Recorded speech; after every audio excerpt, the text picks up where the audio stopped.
بسم وولد ومنفس قدوس أحد أملاك آمين. سلام كمير لكم كورا سدرا للإكزابير أحوتي أنا دحنا إكزابير مسكين نسخاتكم دما سلام كتكونوا ناي كل جزء تسفعيو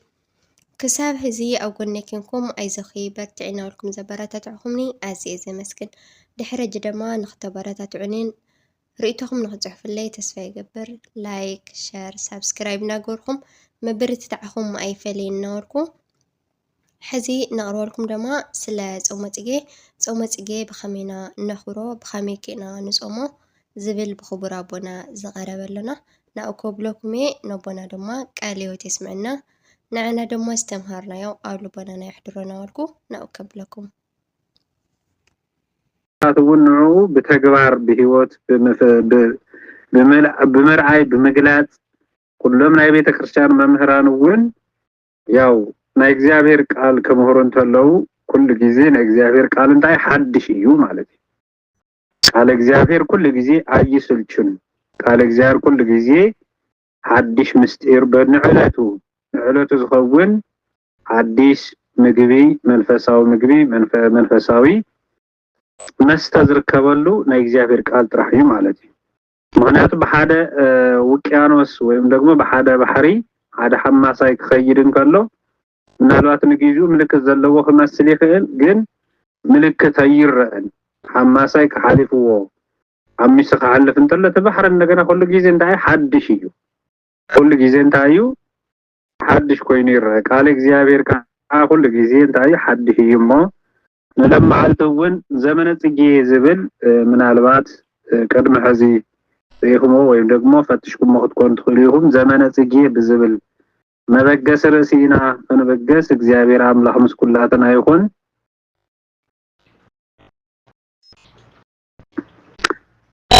ስለዚህ ዘመነ ጽጌ ማለት እንታይልና ያው ኩላተና ከም ትፈልጥዎ 40 መዓልቲ ዝጸንሕ ናይ ምስጋና ሰሙን ወይም ደግሞ ሳምንታት ተባሂሉ ዝፍለጥ ያው ካብ መስከረም 26 እስካብ ህዳር 5 ዘሎ እዩ ዘጠቃልል ኣብዘን መዓልትታት ዚያተን ፍሉይ ምስጋና ፍሉይ ውዳሴ ፍሉይ ትምህርቲ ዓርሱ ዝኻለ ብዙሕ ነገር ሰማያዊ ጥበብ መንፈሳዊ ጥበብ ስጋዊ ንረኽበሉ ወቅትታት እዩ ማለት እዩ። ስለዚህ ከምቲ ዝተሓበረ ጽጌ እንታይ እዩ እንተተባሂሉ ዕንበባ ማለት እዩ ኩላትና ከም እንፈልጦ ዕንበባ ክበሃል እንከለ ግን ናይ ፍረ ምልክት ዘለዎ ዕንበባ ናይ ፍረ ምልክት ዘለዎ ዕንበባ ደረጃ ዘይብሉ ሰብ ስራሕ ዕንበባ ዝተፈላለዩ ነገር ክህሊ ይኽእል እዩ እዚ ጠቃሚ ዝኾነ ህይወት ዘለዎ ዕንበባ እዩ ብፍላይ ብመንፈሳዊ አስተምሮ አበባ ወይም ደግሞ ጽጌ ክበሃል እንከሎ ወይም ዕንበባ ክበሃል እንከሎ ተራ ከም ዘይኮነ ፍልይ ዝበለ ከም ዝኾነ ከመልከት የገድደና ስለዚህ ዝዕንበባ እዚ እንታለዎ ጽባቐ ደመግባት እዚ ኩሉ ዘለዎ እዩ ስለዚህ ዕንበባ ኩላትና ከም ንፈልጦ ንሓጎስ ንደስታ ዝኸውን ጉዳይ ከም ዝኾነ ንፈልጥ ኢና ማለት እዩ ስለዚህ ናፍቱ መንፈሳዊ ጉዳይ ክንከይድሞ ጽጌ ማለት ወይም ደግሞ አበባ ማለት ዕንበባ ክኸውን እንከሎ ብዙሕ ነገር ሊቃውንተ ቤተ ክርስቲያን ብዙሕ ነገር ከመሰልዎ ነሪና ዕንበባ ጽጌነት ቀዳማይ ንመቤታችን ወላዲተ አምላክ ይመስልዎ ንምእመናነ ክርስቶስ እውን ይመስልዎ ናብ መንፈሳዊ አስተምሮ ክኸይድ እንከሎ ናብዚ ይመስል ማለት እዩ ስለዚህ እንታይ ዝል ጽጌኒ ፍሬ ክብር ወስብሐት እቲ ዕንበባይ ናይ ክብርን ናይ ምስጋናን ፍሬ እዩ ይብልሞ ጽጌ ንቅድስት ድንግል ማርያም ክመሰል እንከሎ እንታይ ዝብል ኣብ መሃሊ ምዕራፍ 2 ፍቅድ 2 ዘሎ ቃል አምላክ ክንምልከት እንከለና ከም ኣብ ማእኸል ዕሾኽ ዝበቆለ አበባ ሱፍ እያ ይብላ እመቤታችን ክመሰል እንተሎ ማለት እዩ ከመምንታይ ዝበቆለ ኣብ ዕሾኽ ዝበቆለ አበባ ሱፍ እያ ወከመ ጥጌ ደንጎላት በማእከል አስዋክ ብግዙ ከምዚ ኢሉ ዝነግረና ማለት ወከመ ጥጌ ደንጎላት በማእከል አስዋክ ከም ኣብ ማእከል ዕሾኽ ዝበቆለ አበባ ሱፍ እያ እዚ ናፍረውን አይተሳገርናን ገና አበባ ዘመነ ጽጌ ዘመነ አበባ ኣብ ዝብል ርእሰ ጉዳይና ዝንሄና ነዚ ጉዳይ እዚ ቅድሚ ምግላጽና ሓደ መሰረታዊ ጉዳይ ወይም ደግሞ እዛ ቤተክርስቲያንና ኣብዛ ቤተክርስቲያንና ተወሊዶም ዓብዮም በቆይሎም አንቢቦም ዘፍረዩ ፍሮም ድማ እንደገና ህይወት ዘለዎ አቦታት ሊቃውንት ቤተክርስቲያን ከመሆሩ እንተለው ዘመነ ጽጌ በብዙሕ ነገር እዩ ዝዝከር ማለት ካፍቶም ኣብ ዘመነ ጽጌ ዝዝከሩ እግዚአብሔርን ቤተ እስራኤልን ክርስቶስ አምላኽናን ምእመናነ ክርስቶስን ወይም ደግሞ መርዓዊ ክርስቶስ በመርዓስ ተመሰረት ቅድስት ቤተክርስቲያን ናይ ምእመናን ሕብረት ሓድነት ካብኡ ድማ ናይ እመቤታችን ቅድስተ ቅዱሳን ድንግል ማርያም አማናዊት አበባ ዝኾነት ቅድስት ድንግል ማርያም ይምሰሉ ማለት እዩ ኣብዚ ብሰፊሑ ዝነገረሎም ናይ እግዚአብሔር ቃል ዝተንተነሉ መዞም ሰለስተ አርእስተ ጉዳይ እዚ አርእስተ ጉዳይ እዚ ክንመልከት ከለና ዝሓለፈ ዘመን አዝንሄናየ ጥቅምቱ ወርሓ ጥቅምቱ እዩ ቀውዒ በሃል ቀውዒ ዝበቆለ ዝበጽሐ አዝርእቲ ፍሬታት ተዓጺዱ ዝእከበሉ ወይም ደግሞ እቶም ዕንበባታት አንቢቦም ምድሪ ወቂባ ትራየሉ አለፈ ክረምት ቆመ በረከት ከም ዝብል ቅዱስ ያሬድ ክረምት ሓሊፉ በረከት ተተኺሉ ከም ዓምደ ብርሃን ኮይኑ ተተኺሉ ክብልን ከሎ ክረምት ሓሊፉ ማለት ቀዳማይ እቲ ክረምቲ እቲ እንመሃሮ ትምህርቲ እቲ እንሪኦ ነገር ብሙሉኡ ምስ ሕጊ ተፈጥሮ ዝተጣዓመ ብሕጊ ተፈጥሮ ዝተመርሐ ክኸውን ከሎ ክረምት ኩላትና ከም እንፈልጦ ክረምቲ ውሕጅ ስለ ዝመልእ ሙሉ መዓልቲ ማይ ስለ ዝወቅዕ ደመና ስለ ዝኸውን ጭጋግ ዝተፈላለዩ ነገር ስለ ዘጋጥም ወቅት ዘመነ ክረምቱ ወይም ደግሞ ናይ ክረምቱ ወቅቲ ብዙሕ ስራሕ ዝስረሐሉ ሰዓት አይኮነን ትምህርት ቤት ይዕጸ ፍርድ ቤት ይዕጸ ካልኦት ነገራት አንገብጋብ ዘይኮኑ ነገራት ይዕጸው እዮም ማለት እዩ ንምንታይ ዝዕጸውሉ ምኽንያት ናይ ዕረፍት ወቅቲ ጸልማት ተባሂሉ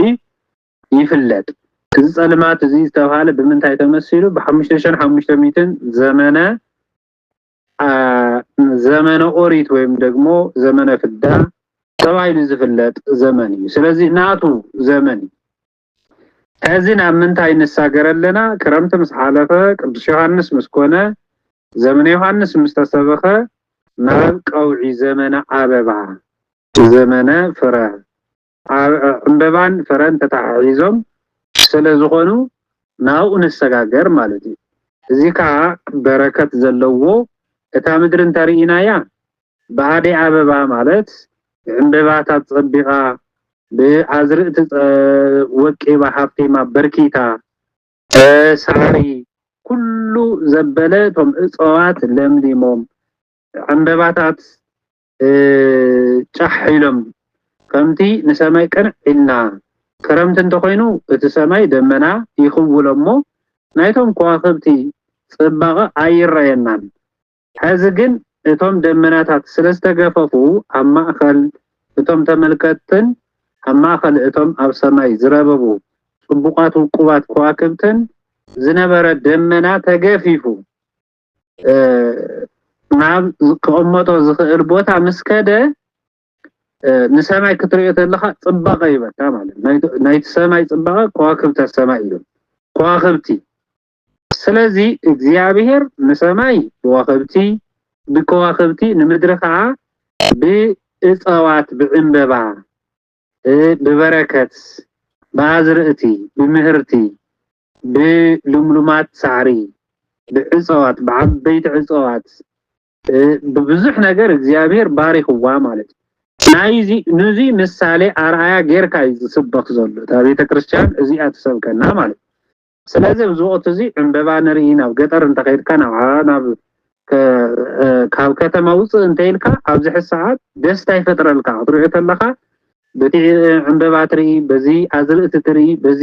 ቶም እፅዋት ለምሊሞም ታምድርሲ ብለምለም ብሳዕሪ ለቢሳ ተኸዲና ኣብዚ ኸድካዮ ኩሉ ተቐመጠሉ ደስ ዝብለካ ጥዑም መዓዛ ተሽትተሉ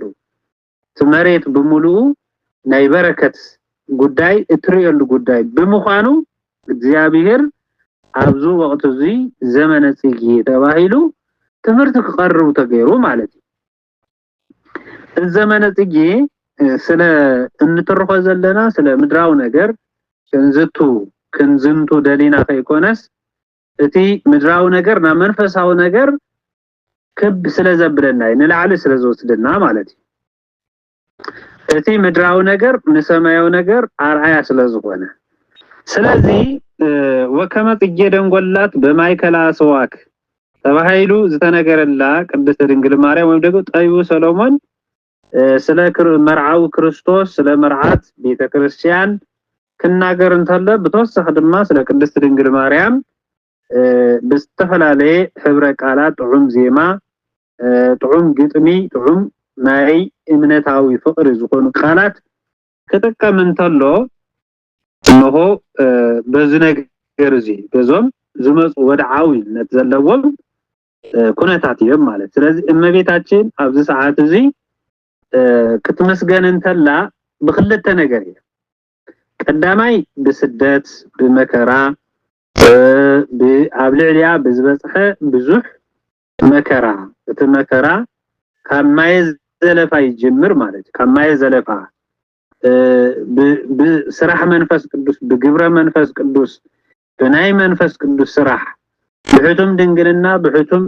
دنجلنا ثانيسا مسترخبت قدست دنجل مريم ما يزلف هذا عبيت ايهود ويم دغمو ايهوداوያን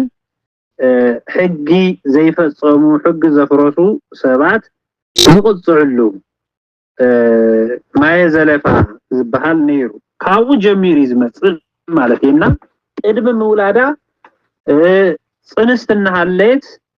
ወላዲት አምላክ እያ ጀሚራተ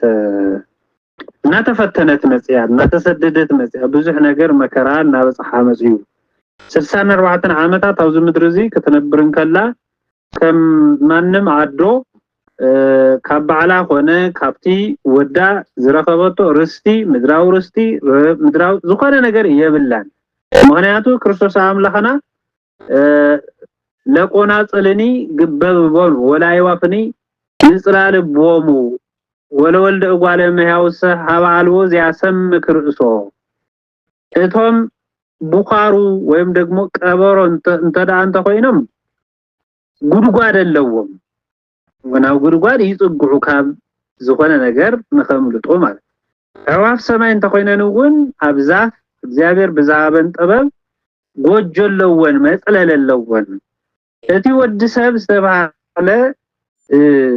አምላኽና መድኃኒትና ኢየሱስ ክርስቶስ ግን ኣብዚ ምድር እዚ ንባዕሉ ዘጸግዕሉ ኳስ የብሉ እንተባይሉ ተነጊሩ ማለት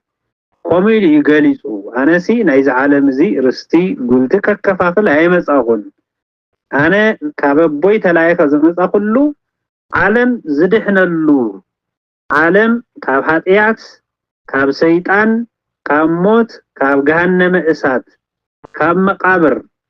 ነፃ ዝወጸሉ ወይም ደግሞ ዝድሕነሉ መንገዲ ናይ መለኮታዊ ድሕነት ንምፍጻም ደዓ መጻ ጎይታና መድኃኒትና ኢየሱስ ክርስቶስ እምበር ኣብዚ ዓለም እዚ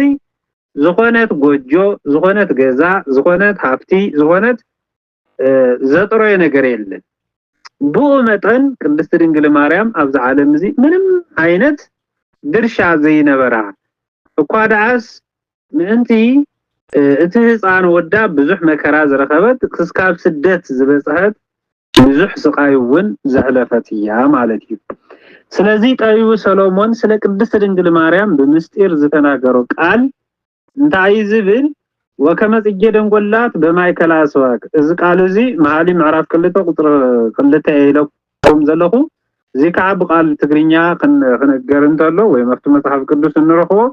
ከም አማእኸል ዕሾኽ ዝበቆለ አበባ ሱፍ እያ አበባ ሱፍ እያ እንከብን ይገልጻ ማለት ነው እዚ ሊቃውንተ ቤተክርስቲያን ከምስል ወዘል እንከለው ክብራረው እንከለው ዘይቤ ማርያም እንተወጻት ማይከል አስዋክ ህዝብ አይሁድ ይበል እዚ ማለት እንታይ ማለት እዩ ተተባሂሉ እዚ ማለት ማርያም እያ ድንግል ማርያም እንተወጻት ማይከል አስዋክ ካመንጎ አሻው ዝኾነ ማህበረሰብ ንሳቶም ግን ህዝብ አይሁዳውያን ማለት ካብዞም ወገናት ዚያተሚያ ተረከባ እዚ ኣብዚ ቃል እዚ ወከመ ጽጌረን ጎላት በማይከል አስዋክ ይልዋ አስዋክ ማለት እሾክ ማለት ለታንቁል ምድር ሶከ ወአሜከላ ይዝብል በመሰረቱ ናዳም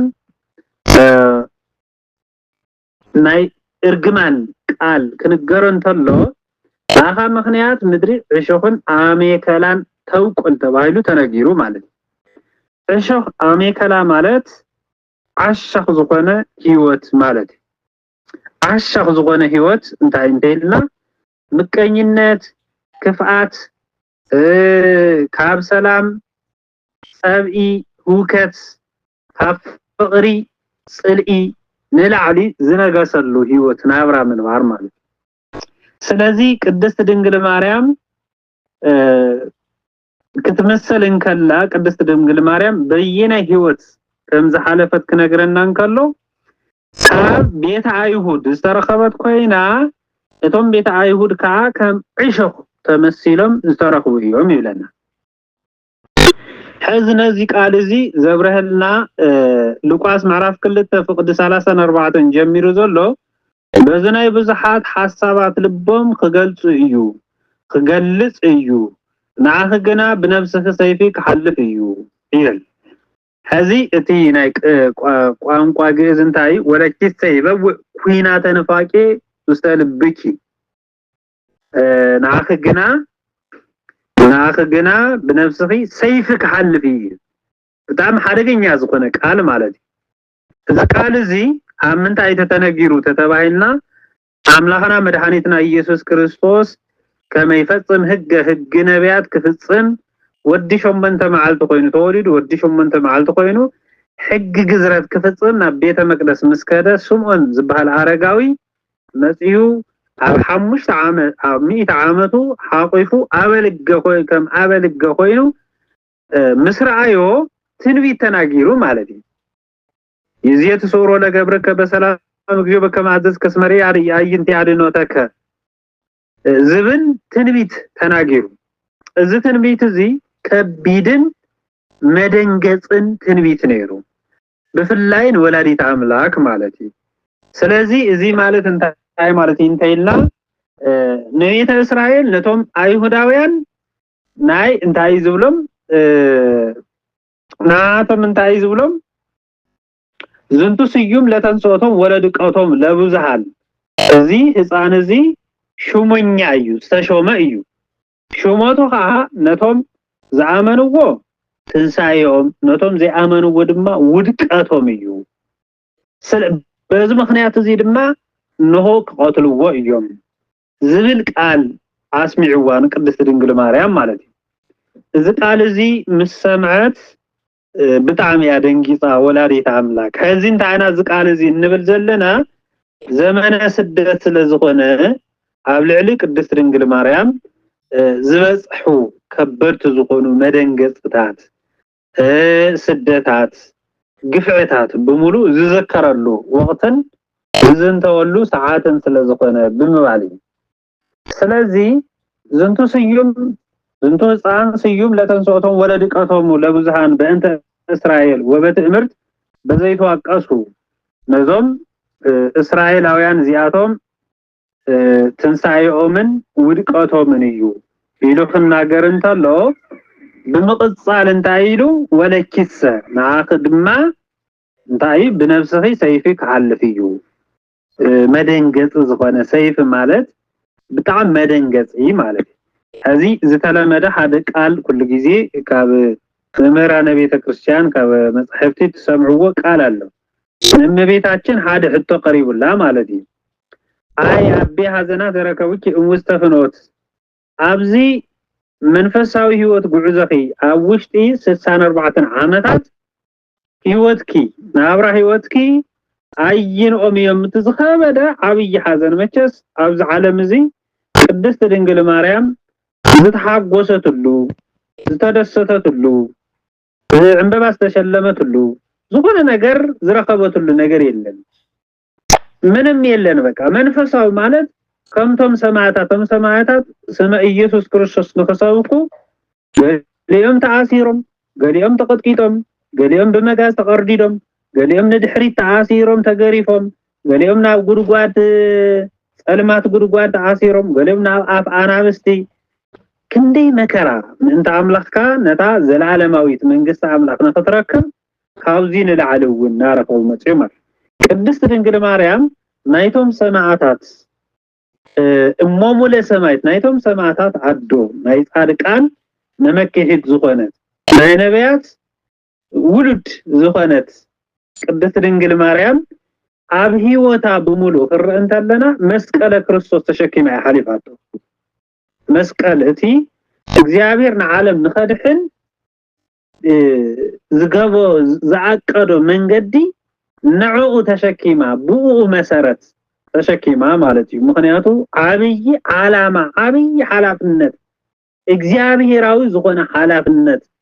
ናይ እግዚአብሔር ፍቃድ ንምፍጻም ከተብን ገና ንእስትናሃለት ንእስነት ዕድሚያ ጀሚራ ከስካብ 64 ዓመት ተመችዋ በቤተሰብ ተኸቢባ ከምዘን አዋልድ እስራኤል በቃ ከምዙ ኩላትና ከምንፈልጦ ናብራ ዓለም ተመችዋ ወይም ደግሞ ናይ ቤተሰብ ናይ ወለዲ ናይ አዝማድ ዘመድ አዝማድ ወይ ናይ ሀገር ባህል ፈጺማ ከይኮነስ እግዚአብሔር ዓለም ከድሕን አዝመጾል ጊዜ ናቱ ስራሕ መፈጸሚት ኮይና ተረኺባ ማለት እዩ ወላዲት አምላክ እዚ ከተፈጽም እንተላ እንታይ የሚለው ምናልባት እስኪ ካብቶም አበይት ሐዘናት ዘጋጠሙኺ አይኖም እዮም ኢሎም ሊቃውንቲ በመንፈስ ቅዱስ አሰራርሃ በመንፈሳዊ አይኒ ይሐትዋሞ ሐሙሽተ ሐዘናት ከም ዘለው ኩላትና ንፈልጥ ማለት እዩ እትናይ መጀመሪያ ስምዖን አረጋዊ ኣብ ቤተ መቅደስ ክርስቶስ ከም ዝቀትልዎ ንክርስቶስ ነቲ ህፃን ወዳ ከም ዝቀትልዎ ትንቢት መስተናገረ በጣም ደንጊጻ ማለት እዩ ምክንያቱ ገና ህፃን ወዲ 8 መዓልቲ እናሃለ ግን አደንጊጽዋ አረጋዊ ስምዖን ማለት እዩ ካልአይ ወዲ 12 ዓመት ኮይኑ ኣብ ቤተ መቅደስ ንሱ ምስሊቃውንት እናተማያጠን ከሎ ምሳአነቶ ምንም ዘይትረኽቦ መሲልዋ መሊሳ ዘይትረኽቦ መሲልዋ ደንጊጻ ይብል ሳልሳይ ያዱን ጋሩን አሲሮም ኣብ ሓንቲ ጉንዲ አሲሮም 6666 بعينا نارئت غرفو وانتلو بتعم دنجيصا رابعي امونغو شفاتو امونغو ወንጀለኛታት ተሰቂሉ እንሆ ዕራቆትን ዓለም ከድሕን ናይ ዓለም አበሳ ተሸኪሙ ነታ አበሳ ካላይ ስልጣን ከየሉ ናይ ዓለም ናይ አዳምን ደቅደቁን በደል ንخدمሰስ አምላኽና መድኃኒትና ኢየሱስ ክርስቶስ ምስተሰቀለ እንሆ ሽዑውን በጣዕሚ ደንጊጻ ከም ዝደንገጸት እቶም ሊቃውንቲ በመንፈስ ቅዱስ ተመሪሖም ይናገሩ ሓምሻይ ናይ መጨረሻ ብዝመስል መንገዲ ካብ ዝተሰቀለሉ መልእልተ መስቀል ብዮሴፍን ብኒቆዲሞስን ካብ መስቀል ወሪዱ ናብ መቃብር ኮርድ እንተሎ ከቀብርዎ ቆስልዎ እንተለው በጣም ደንጊጻ ይብል ናይ መጻሕፍት ማለት ስለዚህ እዚ ማለት እንታዩ እንተይልና ናይ ወላዲት አምላክ ዝክሪ ዝዝከረሉ ናይ ወላዲት አምላክ ስደት መከራ ናይ ወላዲት አምላክ ንስቲ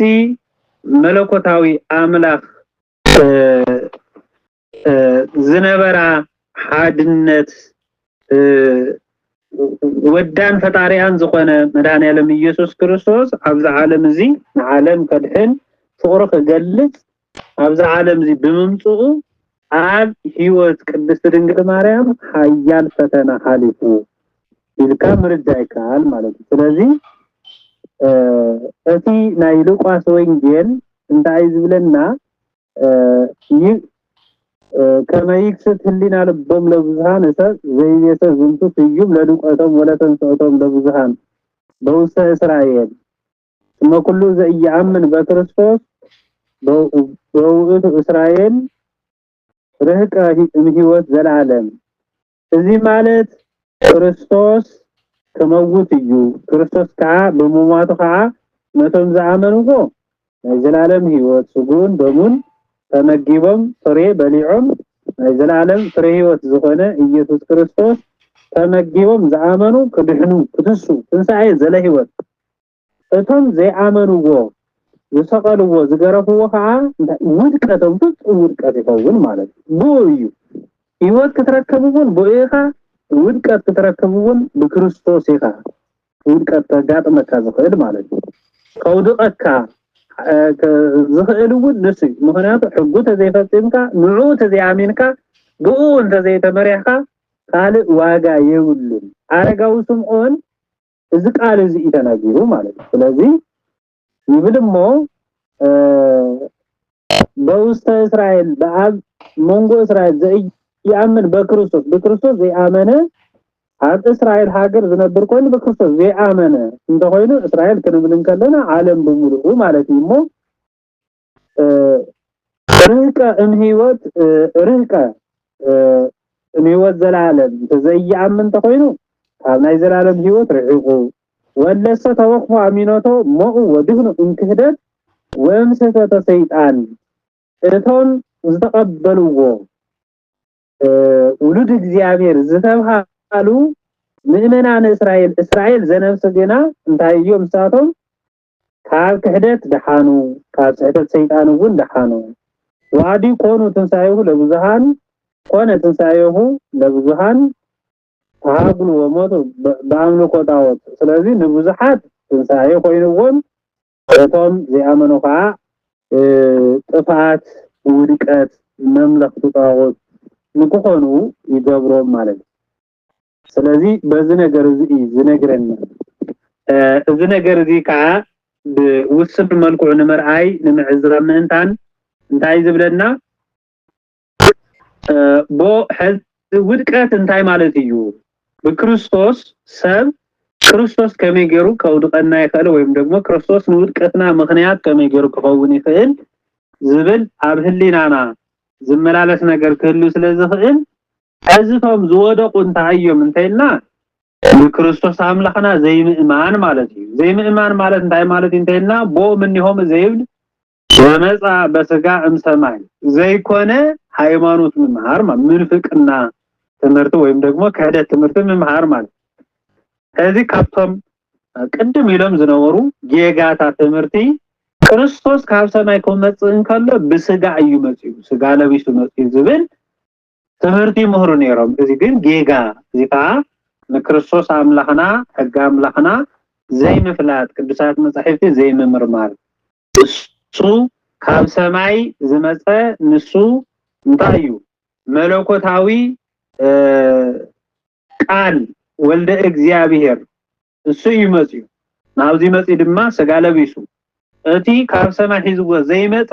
ናብ ሰማይ ሒዝዎ ዓሪጉ ማለት ስለዚህ እንታይ ይብሉ ነይሮም መናፍቃን ካብ ሰማይ ስጋ ሒዙ መጽኡ ዝብሉ ነይሮም። ወካላን ይብሉ ፍጹም ሰብ ካሎን ከማነ ካሎት ከዓ ከማና ሓደ ተራ ሰብ እዩ ፍጹም ሰብ በቃ ፍጡር ማለት እዩ። እዚ ከዓ ካብዚ ከዓ እግዚአብሔር አምላክ ነው ሁላትና ይሰውረና ወለይብሉ ግብረ ፍጥረቱ እቱ ገሊኦም ከዓ ፍጥረት ይበቃ ካብቶም ፍጥረታት ሓደ እዩ ወዘይብል ይተደመረ ተስቢት ምስለ መለኮት ገሊኦም ከዓ ተስቢትን መለኮትን ሓደ አይኮንን ወይም አይተዋሃደን ዝብሉ ነይሮም ይብለና ማለት እዩ። ولا نفس نسا انت تبو بوسط فينات ازي كعا نإسرائيلاويان مدنجزي ويم ودقتهم ويم دقمو نتهم زي آمنوا زدنجز ናብ ሓደጋ ዝወስድ ነገር እንታይ ኢልና ከምዚ ዓይነት ጌጋ ዝኾነ ትምህርቲ ወይም ደግሞ ይህ መጽሐፍ ቅዱሳዊ ወይም ደግሞ ካብ እግዚአብሔር ቃል ዝረሓቀ ትምህርቲ ዝምህር ወይም ደግሞ ዝኣምን ሰብ እንተሃሊ እዚ ውድቀት ይባሃል ዝንቱ ስዩም ለድቀቶም ወለተጽኦቶም ሰባት ብምንታይ ምክንያት እዮም ቆድቁ ተባሂሉ ብዘይ ሕጋ ወይም ደግሞ እግዚአብሔራዊ ዘይኮነ እምነት በመሐዝ ጣዖት በመምላክ ከሆነ ይኸል ነቶም ቅዱሳት መጻሕፍት በዘይ ከገልጾም በዘይ ይኸል መንገዲ አገላልጻ ከሆነ ይኸል ስለዚህ እንታይ ይብል ነዚኦም በመንፈስ እንደገና አስተናገረ ጠዩ ሰሎሞን መሐሊ ምዕራፍ 3 ቁጥር 15 ዘሎ አስግሩ ለና ቆናጽለ ለያመስኑ አጸደ ወይንና እዞም ወይንና ዘበላሽው ለቆናጽል ተባሉ ከም ወዓግ ህበይ ዝመሳሰሉ በዚህ ይመስልዎም ማለት ዚያቶም አጥሚድኩም አሲርኩም አጥፉም አወግድዎም እቲ ወይኒ ናይ ወይን አትክልቲ ወይን ፈረንዲዩ አወግድዎም ይልና ማለት ስለዚህ ወይንና ዘይቤ አውግዙ አላውያን ለቤተ ክርስቲያን እዚ ማለት እንታይ ማለት እዩ አስግሩ ለና አውግዙዎም ከቤተ ክርስቲያን ከርዕቁ ገበርዎም ከቤተ ክርስቲያን ከቤተ ክርስቲያን ዘይግባ ትምህርት ከይውህሩ እንታን አይትቱ አወግድዎም ይብል ንበዓል ዚኦም ከም ተዓንቶና ዘርዘርና ይዝነበርና አሪዮስ ሊዮን ንስጦሮስ መቅዶኒዮስ አርጌንስ ማህበረ ከልቄዶን ወኩሎም ለከማሆሙ ይብል እዚም ማለት እንታይ ማለት አሪዮስ እንተይና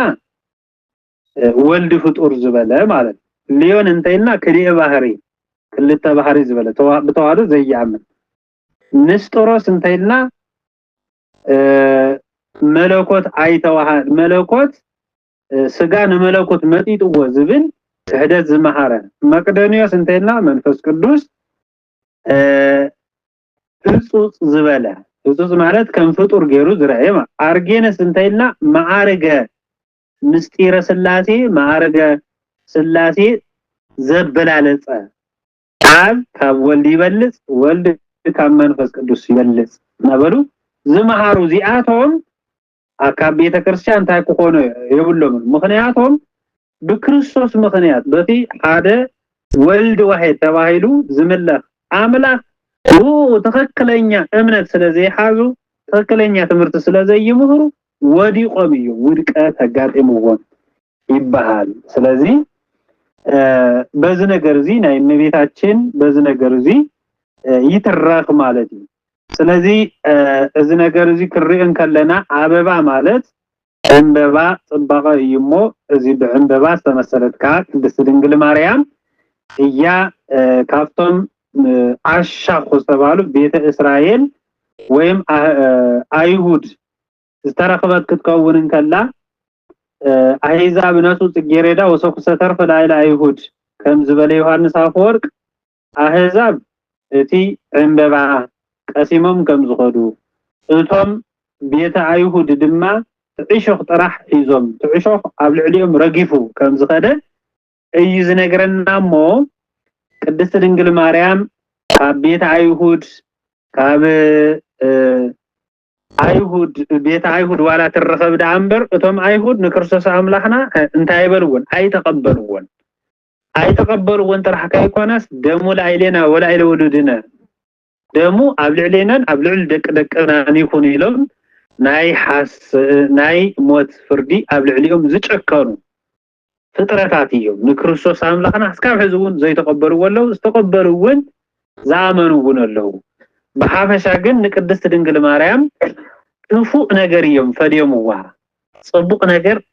ብጽቡቅ ገይሮም አይተቀበሉዋ ንወዳውን ብጽቡቅ ገይሮም አይተቀበሉውን በሐሰት ይሰቀል ኢሎም ዓርሱ ምስ እግዚአብሔር የማዕራብ ኢሎም ሰንበት ይሰጋሪ ኢሎም እንደገና ተሕብረተሰብ ብዝግባ ተቀቢልዎ ዝነበረ አንጊስዎ ዝነበረ ይሰቀል ኢሎም ክርስቶስ ወልደ እግዚአብሔር ክስቀል ዝገበሩ ስለዝኾኑ በዚህ ሁሉ ኃጢአቶም አሻቋት ተባይሎም ማለት አሻቋት ተባይሎም ምድሪ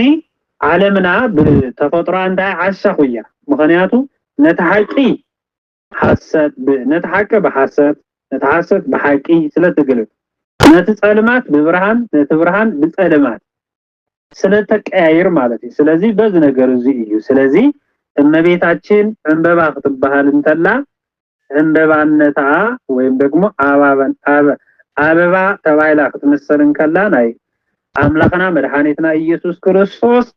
ከም እንበባ ሓደ እንበባ አንቢቡ ፍረ ከም ዘፍሪ ወላዲተ አምላክ ፍሬ ሕይወት መድኃኒዓለም ኢየሱስ ክርስቶስ ስለዚህ ወለደት እንበባ ተባይላ ማለት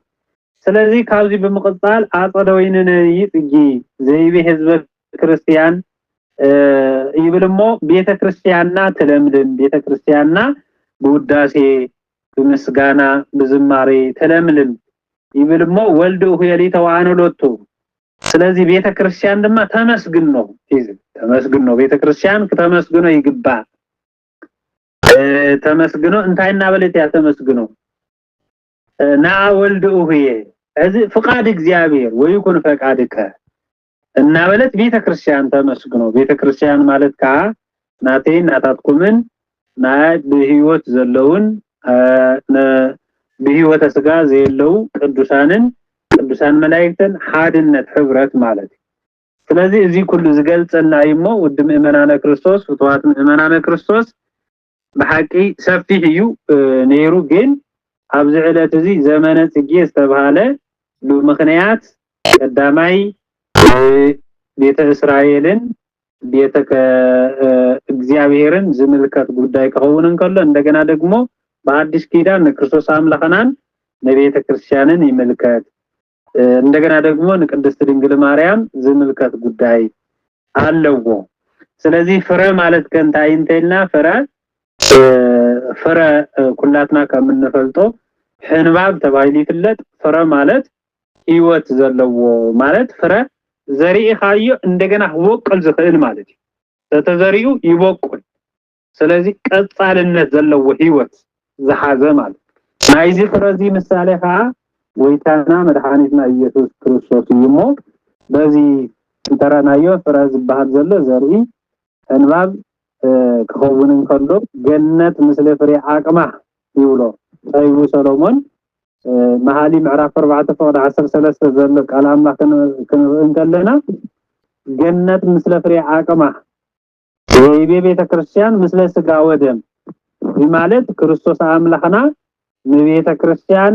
ስጉ ቀሪቱ ደሞክሲሱ ዘሃበ ለቤተ ክርስቲያን ካብ ጎኑ ብዝፈሰሰ መለኮታዊ ንጹህ ማይ ዘሓጸበ አምላክ ይሞ